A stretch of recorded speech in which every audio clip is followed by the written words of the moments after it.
This video is crucial. If you're new into fitness, whatever your goal may be, building muscle, gaining strength, athleticism, I don't care.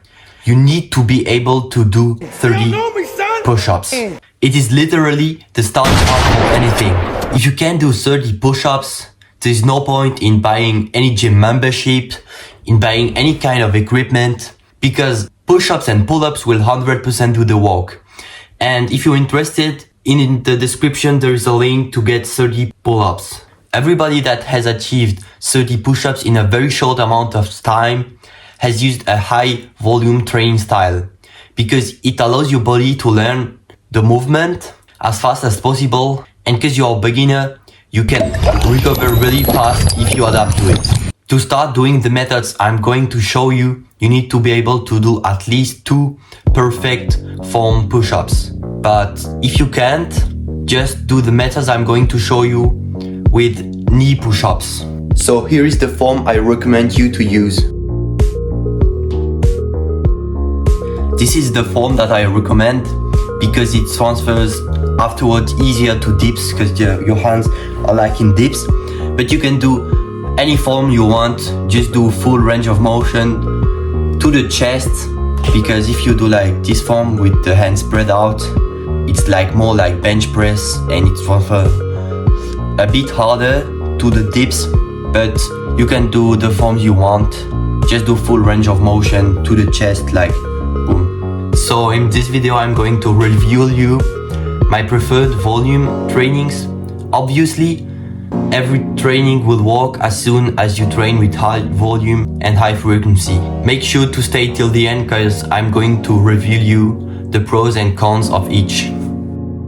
First one is EMOM, which I've already talked about in the pull-up video, which I've linked in the description. These methods allow you to get a high number of reps in a short amount of time. Basically, you start your timer and do a set amount of reps every minute. And by the way, EMOM means every minute on the minute. You progress by either adding more reps or minutes. But if you want more info, just check out the link in the description.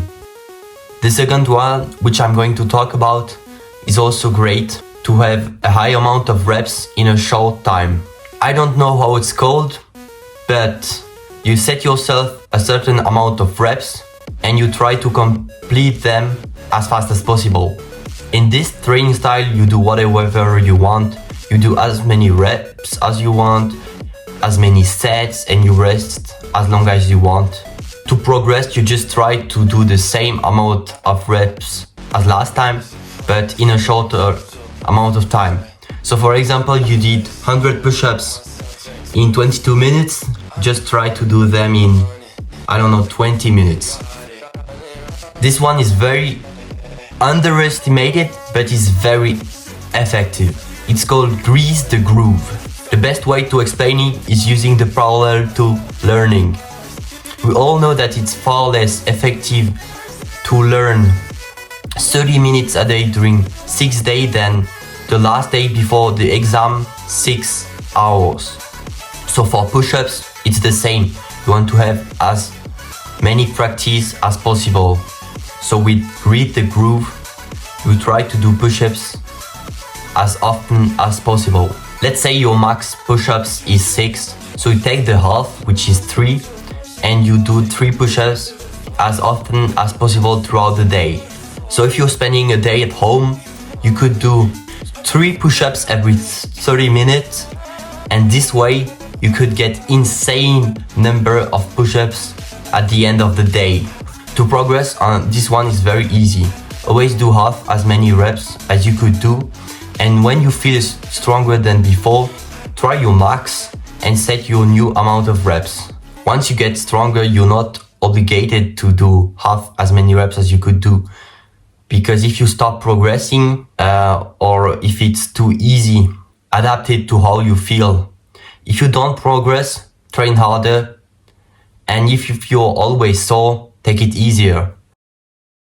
Now let's see the pros and cons of each. Let's start with my favorite, EMOM. EMOM is very good because you can easily track your progress, and it is a very short training. And in my opinion, it has no cons, literally. Now the method where you do a set amount of reps as fast as possible. A pro is once again that it's a very short training and also it's very fun. But because it has no structure, it's hard to progress because every training is different. Last but not least, grease the groove. This method can give the most amount of volume of these three that I showed you. And people saw the most progress with this one.